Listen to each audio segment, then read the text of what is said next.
주시는 하나님의 말씀은 사무엘상 24장 1절에서 7절까지 말씀입니다. 구약성경 450쪽.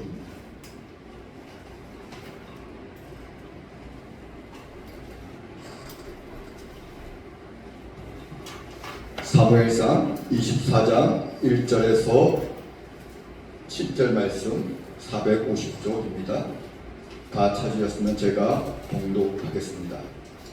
사울이 블레셋 사람을 쫓다가 돌아오매 어떤 사람이 그에게 말하여 이르되 보소서 다윗이 엔게디 광야에 있더이다 하니 사울이 온 이스라엘에서 택한 사람 3,000명을 거느리고 다윗과 그의 사람들을 찾으러 들염소 바위로 갈새 길가 양의 우리에 이른즉 굴이 있는지라 사울이 뒤를 보고 들어가니라 다윗과 그의 사람들이 그 굴 깊은 곳에 있더니 다윗의 사람들이 이르되 보소서 여호와께서 당신에게 이르시기를 내가 원수를 내 손에 넘기리니 내 생각에 좋은 대로 그에게 행하라 하시더니 이것이 그날이니 다윗이 일어나서 사울의 겉옷자락을 가만히 베니 그리한 후에 사울의 옷자락 뱀으로 말미암아 다윗의 마음이 찔려 자기 사람들에게 이르되 내가 손을 들어 여호와의 기름 부음을 받은 내 줄을 치는 것은 여호와께서 범하시는 것이니 그는 여호와의 기름 부음을 받은 자가 됨이니라. 다윗이 이 말로 자기 사람들을 금하여 사울을 해하지 못하게 하니라. 사울이 일어나 굴에서 나가 자기 길로 가니라. 아멘. 엔게디 동물의 교훈이라는 제목으로 최 목사님 오셔서 말씀 전해주시겠습니다.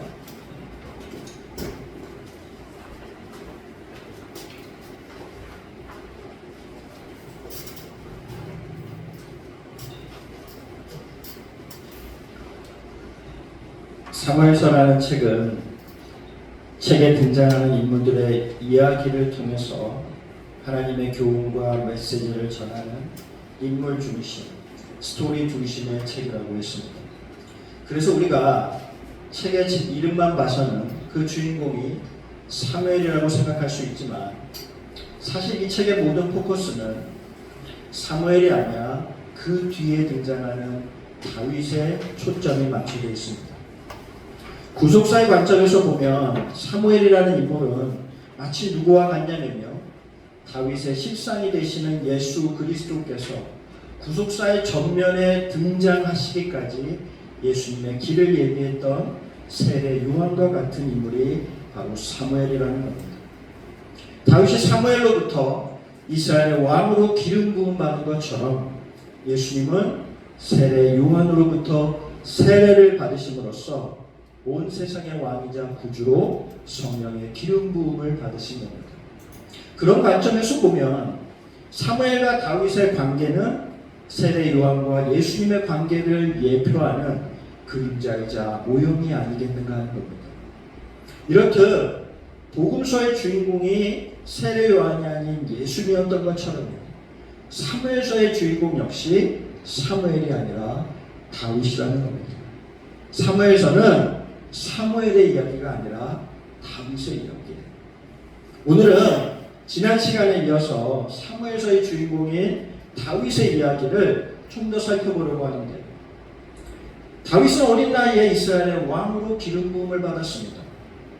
그런데 하나님의 기름 부음을 받은 이후에 다윗의 삶을 보게 되면요, 그가 유다 왕이 될 때까지 대부분의 시간을 어디서 보내느냐?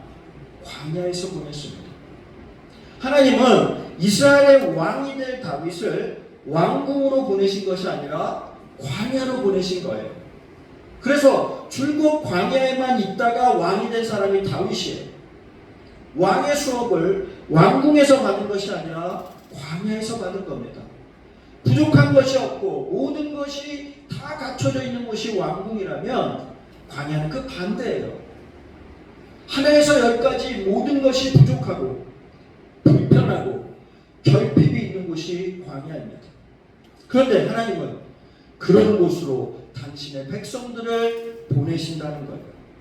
출애굽한 이스라엘 백성들이 그랬고, 이스라엘의 지도자로 택함을 받은 모세가 그랬고, 복음의 전도자로 부름을 받은 바울도 광야로 보내셨어요. 심지어 예수님도 공생애를 시작하시기 전에 성령이 예수님을 광야로 보내셨습니다. 마치 공식처럼 하나님은 사람들을 세우시기 전에 먼저 그들에게 광야의 시간을 보내게 하신다는 겁니다.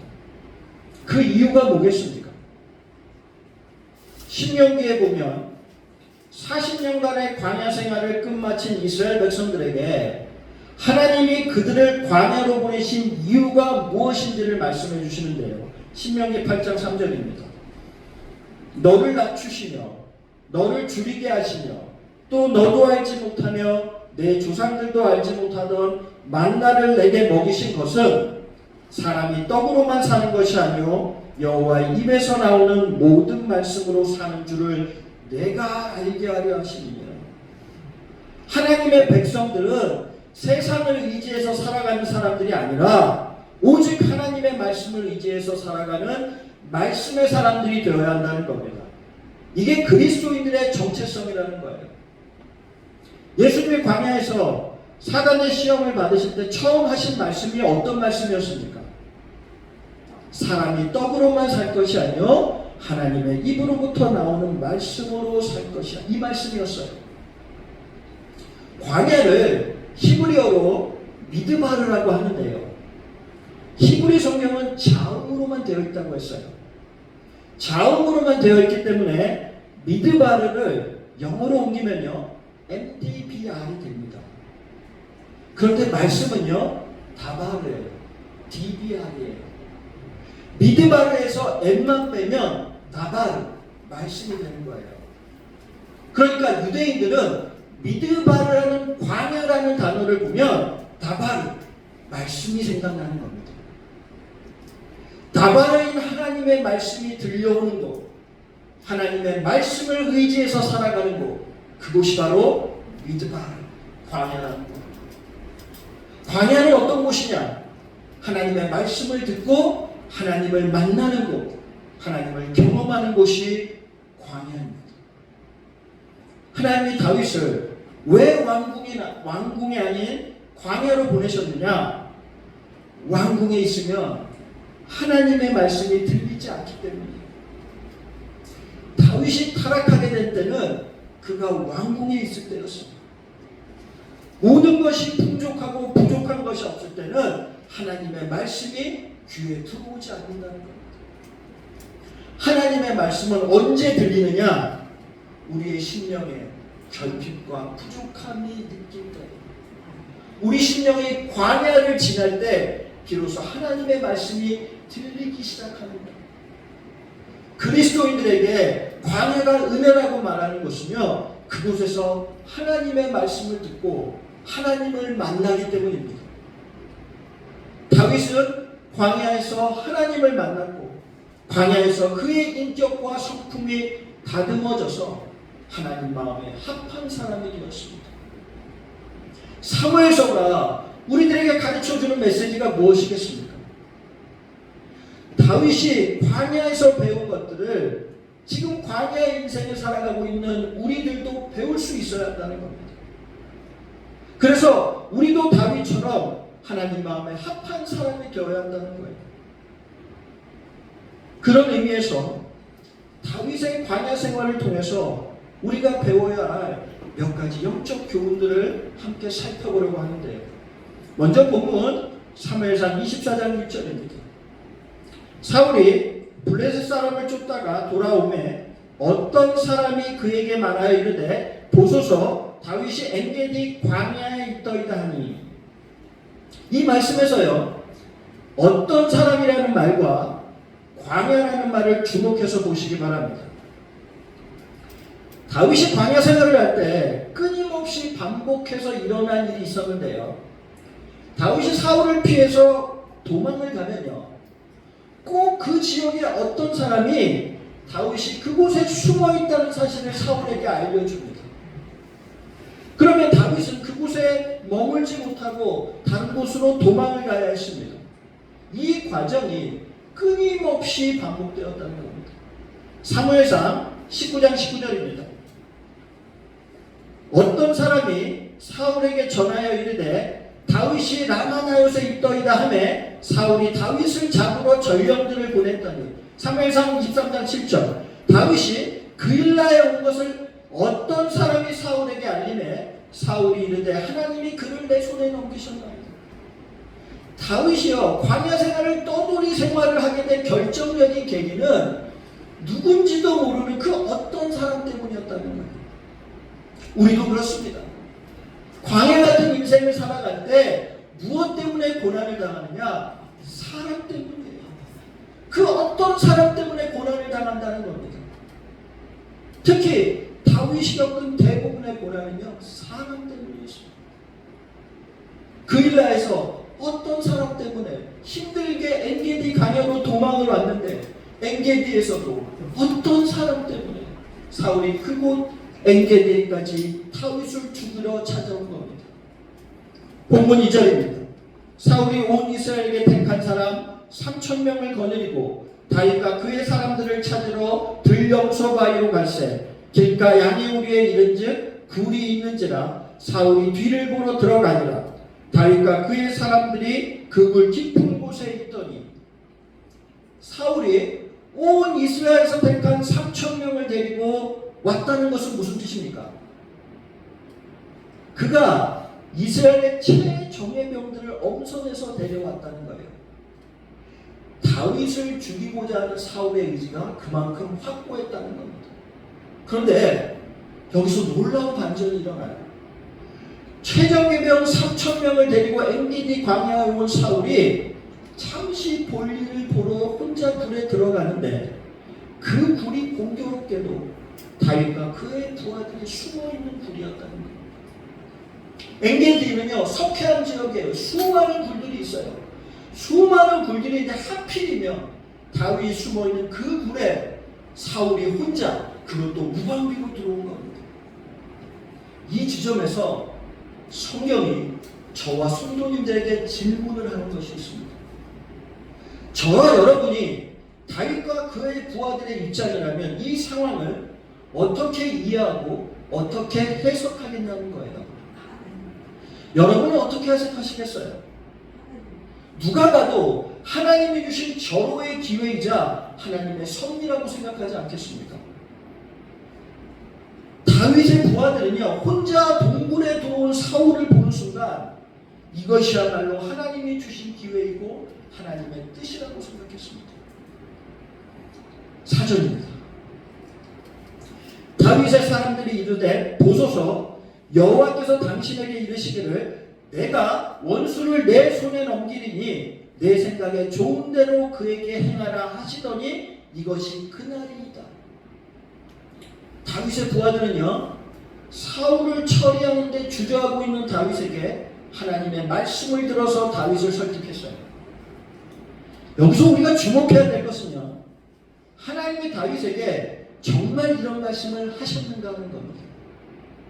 내가 원수를 내 손에 넘기리니 내 손을 생각에 좋은 대로 그에게 행하라. 하나님이 이런 말씀을 하신 적이 있습니까? 없습니까? 헷갈리실 거예요. 이와 유사한 말씀이 사무엘서에 한 군데 나오는데요. 아말렉과의 전쟁에서 사울이 하나님의 말씀을 어기고 아각과 가축들을 살려두었을 때 사무엘 선지자가 사울에게 한 말이에요. 사무엘상 15장 28절입니다. 사무엘이 그에게 이르되 여호와께서 오늘 이스라엘 나라를 왕에게서 떼어 왕보다 나은 왕의 이웃에게 주셨나이다. 얼핏 보면 이 말씀이 그 말처럼 보일 수 있습니다. 그러나 이것은 결코 그 같은 말이 아닙니다. 하나님은 단 한 번도 다윗에게 사울을 죽여도 된다고 하신 적이 없습니다. 부하들이 말한 것처럼 내 생각에 좋은 대로 그에게 행하라는 말씀을 하신 적이 없다. 그런데도 다윗의 부하들은 왜 하나님이 하시지도 않는 말씀을 하나님의 말씀인 것처럼 이해하고 있을까요? 사람은 누구나요 절실한 문제 앞에 서게 되면 하나님의 말씀을 자신에게 유리한 쪽으로 해석하려고 하기 때문입니다. 찰스 스윈돌이라는 목사님은요, 이것을 하나님의 뜻을 가장한 유혹이라고 했습니다. 모든 상황과 여건이 내 소원의 방향과 일치할 때 사람들은 그것을 하나님의 뜻이라고 믿고 싶은 유혹을 받게 된다는 겁니다. 내 소원을 하나님의 뜻으로 포장하는 겁니다. 엔게디 동굴의 상황이 딱 그랬습니다. 지긋지긋한 광야 생활을 빨리 끝내고 싶은 다윗의 부하들에게 엔게디 동굴의 상황은요, 하나님이 주신 절호의 기회이자 하나님의 뜻으로 보인다는 거예요. 요나도 그랬어요. 선지자 요나가 니느웨로 가지 않고 다시스로 가고자 했을 때 때마침 요나 앞에 다시스로 가는 배가 있었습니다. 다시스로 가고자 하는 그의 바람과 상황이 일치하니까 요나는 그것을 다시스로 가도 된다는 하나님의 뜻으로 해석했습니다. 상황과 여건이 내 간절한 바람과 일치하게 될 때 사람들은 그것을 하나님의 뜻으로 생각하기 쉽다는 겁니다. 그런데 사실 그 길은 하나님의 뜻과는 정반대의 길이었다는 겁니다. 저는 개인적으로 이 엔게디 동굴의 사건을 잊을 수가 없습니다. 제가 다니던 직장을 그만두었을 때요, 저희 가정의 가장 큰 고민거리는 앞으로 닥치게 될 경제적 문제를 어떻게 해결하느냐 하는 것이었습니다. 그런 고민 가운데 있을 때 저희에게 사업의 제안이 들어왔습니다. 저희가 무슨 사업 아이템을 없는지 이리저리 찾아다닌 것도 아니라 엔게디 동굴처럼요, 말 그대로 저희에게 사업의 기회가 찾아온 겁니다. 그때 저희는요, 하나님이 저희 가정에 새로운 사업의 문을 열어주시는 것이라고 생각했습니다. 이것이 하나님이 저희 가정에 주신 기회이자 하나님의 뜻이라고 생각했어요. 하나님의 뜻이 아니고서는 저희에게 이런 기회가 저절로 찾아올 리가 없다고 생각했어요. 저희 마음에 경제적 문제를 해결하고 싶은 소망이 크니까 다윗의 부하들처럼 우리 앞에 찾아온 기회를 선뜻 하나님이 주신 기회라고 생각하게 되다고 하는 겁니다. 주변의 상황과 여건, 그리고 우리의 소원이 한 방향을 가리킬 때 사람들은 그것을 하나님의 뜻이라고 믿고 싶은 유혹을 받게 된다는 겁니다. 이것이 바로 찰스 스윈돌이 말한 하나님의 뜻을 가장한 유혹입니다. 다른 말로 기회를 가장한 유혹이라는 겁니다. 다윗에게 엔게디 동굴의 상황이 바로 그 기회를 가장한 유혹이었다는 겁니다. 우리도 살다 보면 다윗처럼 숱한 기회와 유혹들을 마주하게 됩니다. 특히 직장 생활을 하거나 사업을 하시는 분들은 이런 상황들을 종종 만나게 돼요. 승진의 기회, 새로운 도전의 기회, 새로운 사업의 기회, 이런 기회들을 만나면 모든 것이 우리 눈에 선하게 보이고 좋아 보일 때가 있습니다. 그런데 우리 눈에 선하고 좋아 보이는 그 기회들 속에 하나님의 뜻과 반대되는 유혹들이 숨어 있다는 것을 기억하시기 바랍니다. 문제는 이것이 진짜 기회인지 기회를 가장한 유혹인지 그것을 분별하는 것이 쉽지 않다는 겁니다. 특히 다윗의 부하들처럼요, 우리 주변에 있는 사람들이 이런저런 이야기를 하면 분별하기가 더 어렵습니다. 사람들은 이런 기회를 갖고 싶어도 갖지 못하는데 너에게 절호의 기회가 찾아온 거야. 이 기회를 놓치면 안 돼. 이런 말을 듣게 되면요, 기회와 유혹을 분별하기가 더더욱 어렵게 됩니다. 특히 다윗과 같은 상황에 처해 있으면 더 헷갈리고 어려운 거예요. 눈 한 번만 질끈 감으면 광야 생활을 청산하고 편안한 왕궁 생활을 할 수 있는 절호의 기회가 눈앞에 찾아온 상황에서 기회와 유혹을 분별하는 일은 결코 쉬운 일이 아니라는 겁니다. 그래서 하나님이 우리들에게 다윗의 이야기를 들려주시는 거예요. 기회를 가장한 유혹이 찾아왔을 때 다윗은 어떻게 그 유혹을 분별하고 이겨낼 수 있었는가 하는 겁니다. 본문 6절입니다.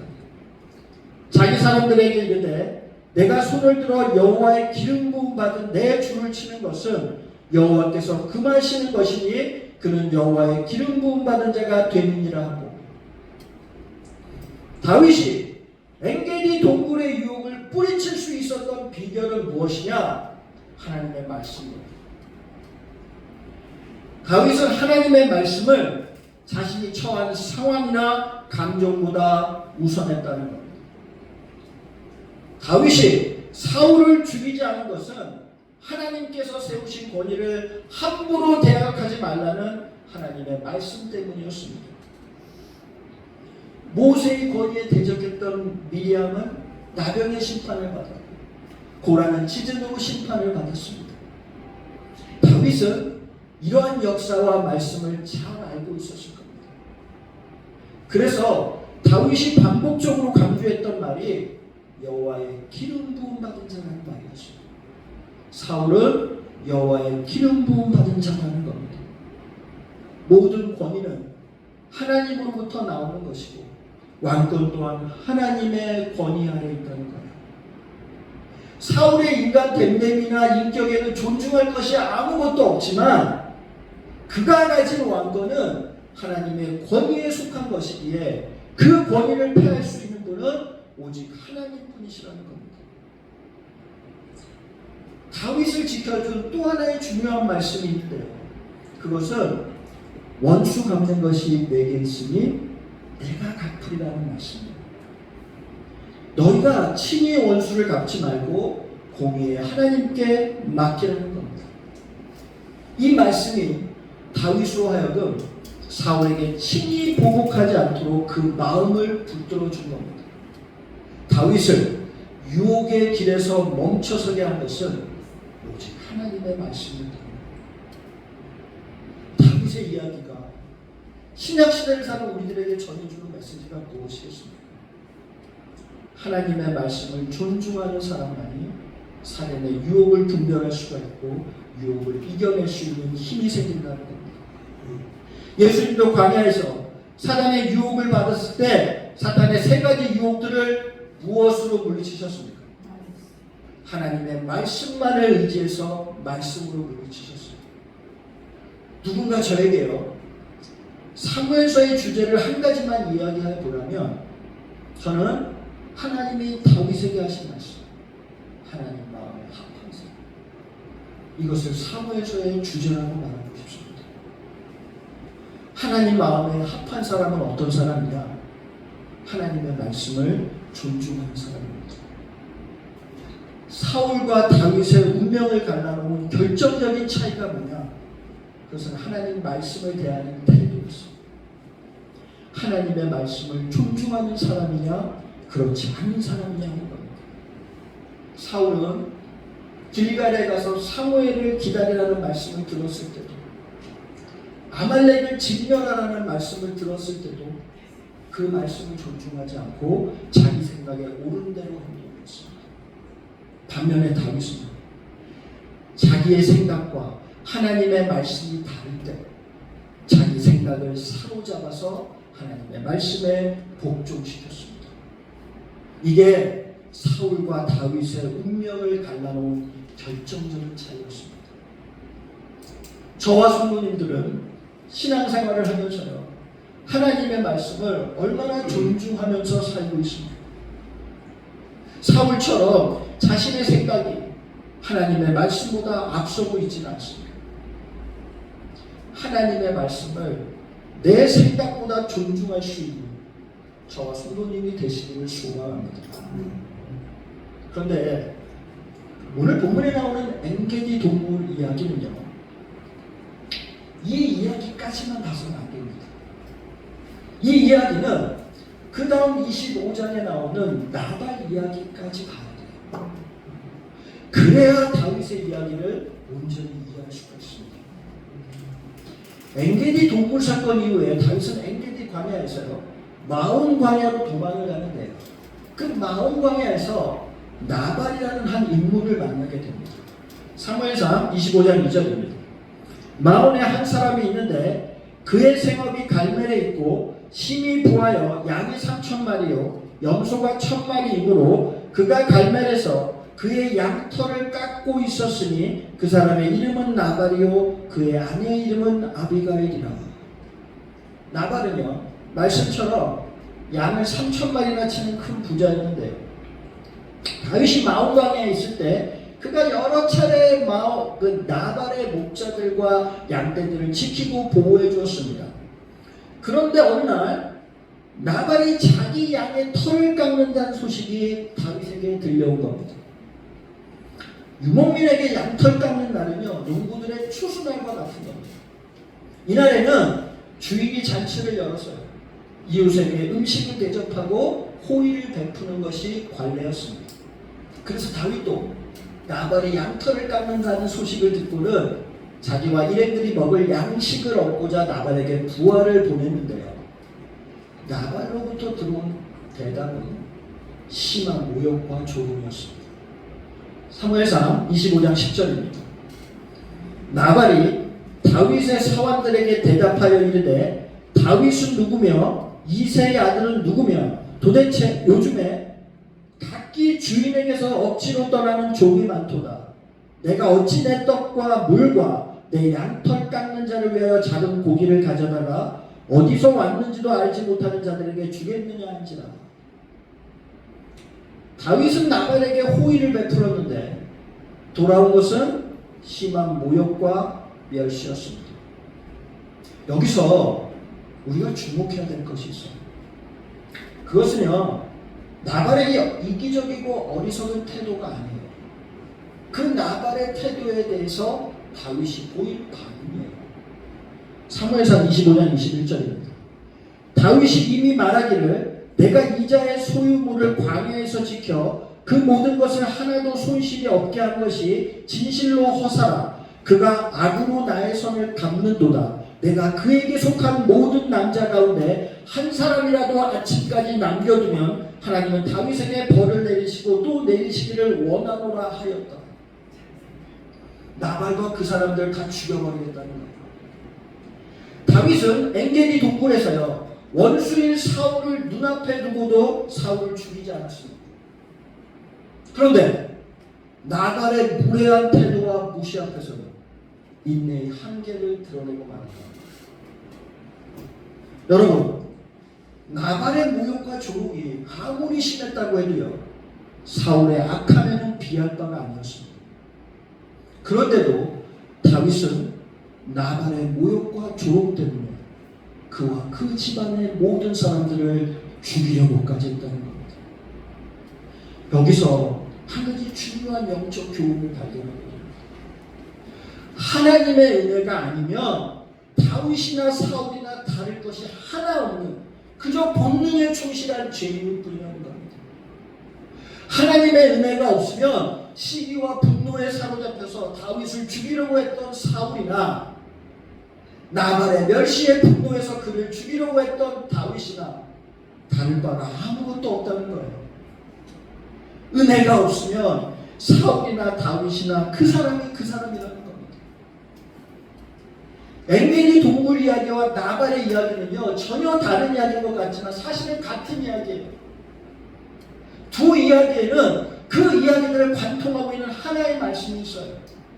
그것은 원수를 친히 갚지 말고 하나님께 맡기라는 거예요. 원수 갚는 일은 하나님이 하실 일이고 너희들이 해야 할 일은 악에게 지지 말고 선으로 악을 이기라는 겁니다. 다윗이 엔게디 광야에서는 선으로 악을 이겼어요. 그런데 마온 광야에서는 선으로 악을 이기지 못하고 악으로 악을 갚으려고 했다. 24장에서 원수 사울을 살려주었던 다윗이 25장에서는 나발에게 복수의 칼을 뽑았어요. 여러분 24장의 다윗과 25장의 다윗 중 어느 쪽이 진짜 다윗의 모습입니까? 둘 다 다윗의 모습이에요. 그 모습이 신앙생활을 하는 우리의 모습이기도 하다는 겁니다. 은혜 안에 있으면 우리도 누군가를 용서할 수 있지만 은혜를 놓치는 순간 칼을 빼드는 것이 우리의 모습이라는 거예요. 아무리 오랜 시간 신실하게 신앙의 길을 걸어오고요, 죄의 유혹들을 잘 이겨냈다고 할지라도 하나님의 은혜 안에 머물지 않으면 한순간에 넘어질 수 있는 것이 연약한 우리의 모습이라는 겁니다. 그래서 선줄로 생각하는 자는 넘어질까 조심하라고 말씀합니다. 이런 글을 읽은 적이 있습니다. 신자는 하나님의 은혜로 큰 유혹을 잘 감당해내고 대적의 맹렬한 공격을 굳건히 막아내고 나서 작은 바늘에 찔린 상처에 어처구니 없이 넘어지기도 합니다. 이게 우리의 모습입니다. 우리 안에 이런 연약함이 있기 때문에 주님이 우리들에게 뭐라고 말씀하시느냐? 너희가 내 안에 머물러 있으라고 말씀하십니다. 주님 안에 머문다는 것은요, 한 번의 결단이 아니에요. 한 번의 결단이 아니라 계속해서 머물러 있어야 한다는 겁니다. 우리가 늘 말씀 안에 머물고 기도 안에 머물고 성령 안에 머물러 있는 겁니다. 지금 우리가 일상에서 하고 있는 이 경건의 훈련들이 결국은 우리가 주님 안에 머물러 있기 위해서 하는 영적 훈련들이라는 것을 기억하시기 바랍니다. 이제 오늘의 말씀을 정리하겠는데요, 하나님께서는요 마치 공식처럼 하나님의 사람들을 광야로 보내서 모세는 미디안 광야로, 다윗은 엔게디 광야로, 사울은 바울은 아라비아 광야로, 심지어 예수님도 광야로 보내셨습니다. 하나님은 왜 성도들을 광야로 보내신다고 했습니까? 그 사람을 하나님 마음에 합한 사람으로 만들기 위해서. 하나님의 마음에 합한 사람은 어떤 사람이라고 했습니까? 하나님의 말씀을 내 생각보다 중요하게 여기고 내 감정보다 존중하게 여기는 사람이 하나님 마음에 합한 사람이라는 겁니다. 하나님께서는 나를 존중히 여기는 자를 내가 존중히 여기신다고 하셨습니다. 우리가 하나님을 존중하는 방법은 뭐겠어요? 하나님의 말씀을 존중하는 겁니다. 우리가 하나님의 말씀을 존중해서 그 말씀을 우리 삶의 최우선 가치와 기준으로 삼을 때 하나님이 우리를 높이시고 우리를 존중해 주시는 겁니다. 그리고 다윗처럼 말씀을 존중히 여기는 사람만이 기회를 가장한 유혹이 찾아왔을 때 그 유혹들을 분별해낼 수가 있고 말씀으로 유혹을 뿌리칠 수가 있는 겁니다. 그러기 위해서요, 우리가 늘 하나님의 은혜 안에 머물러 있어야 합니다. 늘 말씀의 은혜 안에, 기도의 은혜 안에, 또 하나 성령의 은혜 안에 머물러 있어야 합니다. 저는 이것이 엔게디 동굴 이야기가 우리에게 가르쳐주는 영적 교훈이라고 믿습니다. 기쁘생교회 성도님들은 하나님이 바라시는 것처럼 모두가 하나님 마음에 합한 성도님들이 되시기를 주님의 이름으로 축원드립니다. 찬송가 445장을 찬송하겠습니다.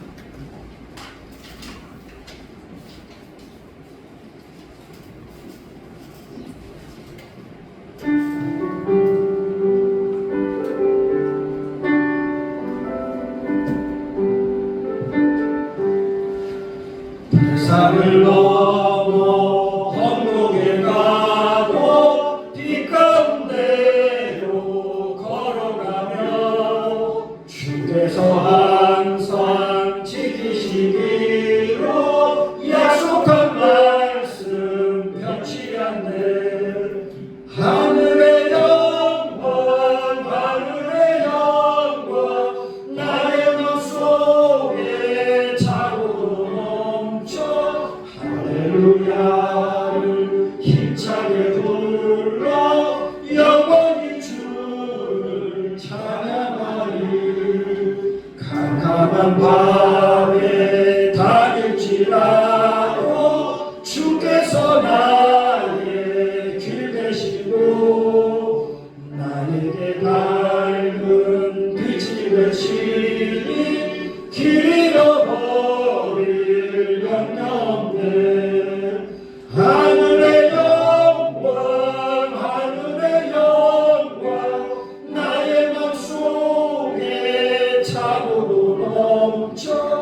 힘차게 불러 영원히 주를 찬양하리. 광명한 그림 마음에 받아 찬란한 천국 바라보고 할렐루야를 힘차게 불러 날마다 빛에 걸어가리.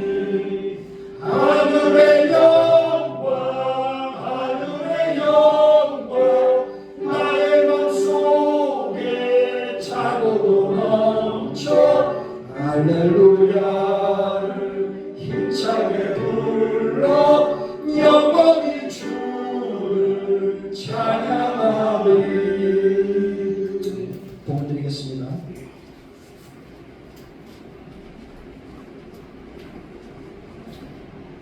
사랑받기가 많으신 주님, 한 주간도 저희들을 주님의 은혜의 날개 아래 고이 품어주셨다가 이렇게 예배의 자리로까지 인도해 주신 주님의 은혜에 감사함을 드립니다. 주님, 저희들의 마음을 담아서 주님께 작은 봉헌의 물질을 올려드립니다. 주님이 드려지는 손길 주님 기억하여 주셔서 그 가정 위에 그 일터 위에 주님께서 복의 복을 더하여 주시고 그가 소망하는 모든 지경들이 넓어지는 역사를 경험할 수 있게 하여 주시옵소서. 이 모든 물질들이 하나님 앞에 온전히 아름답게 사용되어질 수 있도록 주님 친히 주장하여 주시옵소서. 이 모든 것 우리 주 예수 그리스도 이름으로 기도드리옵나이다. 아멘.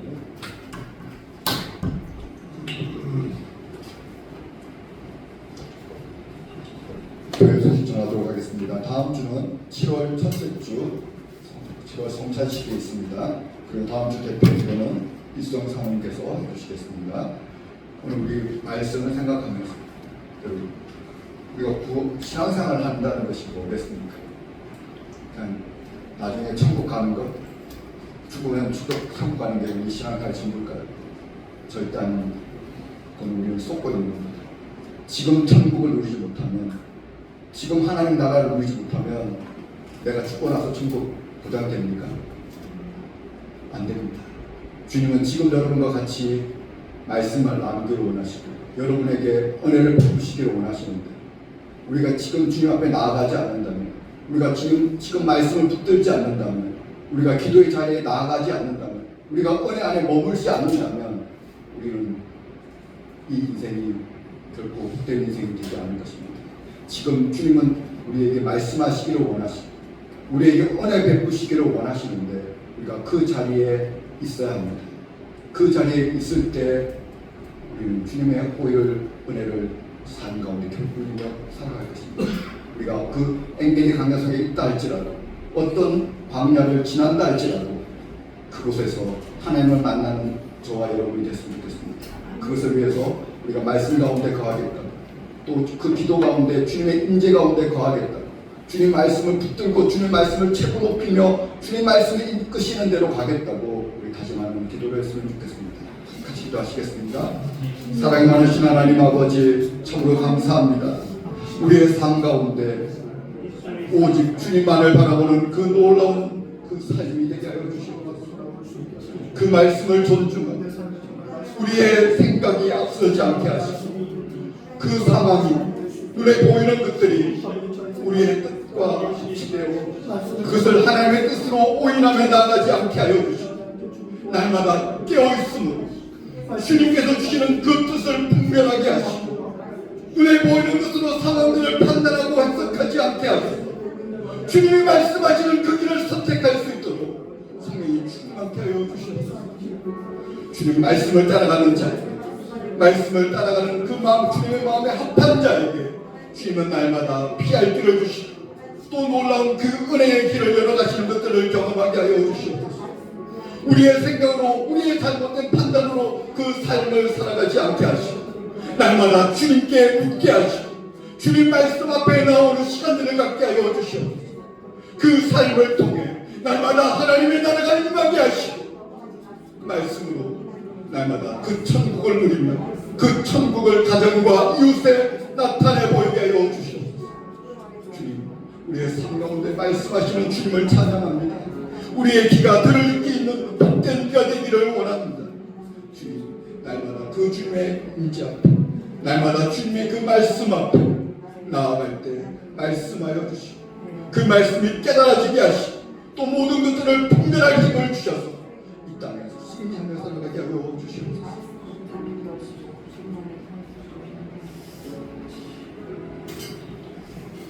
모두 다 일어나셔서 폐회성 부르시고 축도하심으로 예배를 마치겠습니다.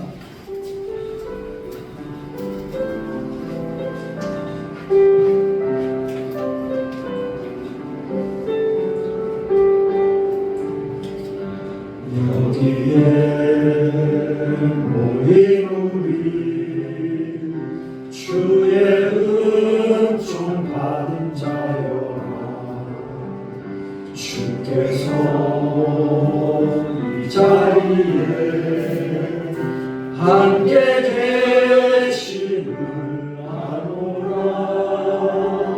언제나 주님만을 찬양하며 따라가리.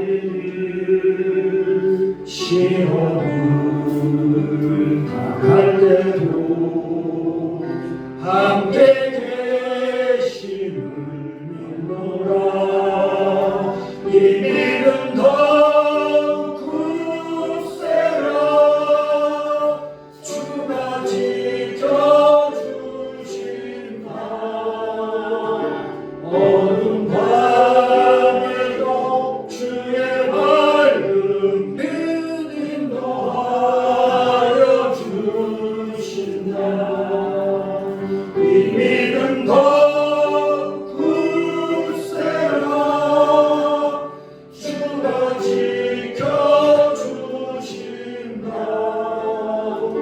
어두운 밤에도 주의 밝은 빛 인도하여 주신다. 지금은 우리를 구원하신 예수 그리스도의 은혜와 하나님 아버지의 담없는 사랑과 성령님의 내주 감동 위로교통 충만하심의 역사가 하나님의 말씀을 가장 존중하는 하나님 마음에 합한 사람이 되기를 소망으로 결단하는 기쁨생교회 모든 성도들과 그 가정과 일터 위에 이제로부터 영원토록 함께 하시기를 축원하옵나이다.